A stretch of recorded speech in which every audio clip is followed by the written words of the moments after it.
Observer piece foundation દ્વારા વર્ષ 2000થી શિક્ષણ ક્ષેત્રે, સમાજ ક્ષેત્રે અને સેવા ક્ષેત્રે કાર્યરત લોકોને વિશિષ્ટ પ્રકારના એવોર્ડ અપાતા હોય છે.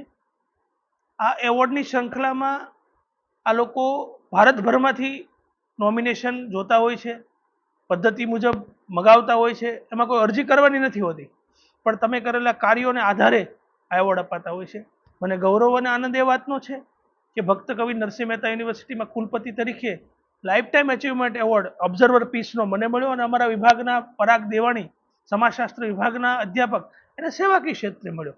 શિક્ષણમાં વિશિષ્ટ પ્રકારના પ્રયોગો જેવા કે ટૂંકા ગાળામાં યુનિવર્સિટીને ટોચ સુધી પહોંચાડવી, 12Bનું સ્ટેટસ પ્રાપ્ત કરવું, વાઇલ્ડ લાઈફ સેન્ટર શરૂ કરવું, ઇન્ટરનેશનલ નરસિંહ મહેતા સેન્ટર શરૂ કરવું, ઇન્ટરનેશનલ વેલનેસ સેન્ટર કરવું, આવા બધા એક દિવસમાં પરિણામો આપવા, વિદ્યાર્થીઓને ઓનલાઈન, ગામડાના વિદ્યાર્થીને પોતાના મોબાઈલમાં પોતાનું પરિણામ મળી રહે, આવી બધી બાબતોને ધ્યાનમાં લઈ અને એવોર્ડ એનાયત કરવામાં આવ્યો છે. આ એવોર્ડ મને મળ્યો છે હકીકતમાં મારો એવોર્ડ નથી. આ જુનાગઢ માટે, આ વિસ્તાર માટે મેં જે કામ કર્યું છે એ કામની કદર કરી છે, એટલે હું મારો એવોર્ડ આ વિસ્તાર, આ વિદ્યાર્થીઓને વેચું છું. મેં જે પ્રશ્ન કર્યો મને બહુ ગમ્યો કે આ જુનાગઢ આખી ભૂમિ તપોભૂમિ છે.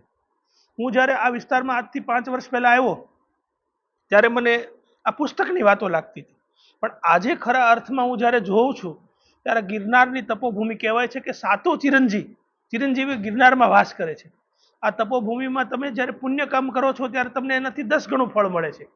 આ સાધુ સંતો, સંત સુરા, ગીર કેસરની કેસરી ભૂમિ છે. તો અહીંયા કરેલા કાર્યો બહુ સારી રીતે ઉગે છે અને કર્મની થિયરીમાં તમે જે કર્મ કરો છો, સારા લોકોને સારા કર્મના ફળો, એવી જ રીતે જે દુષ્કર્મો કરે છે એને દુષ્કર્મના ફળો પણ મળી રહે છે.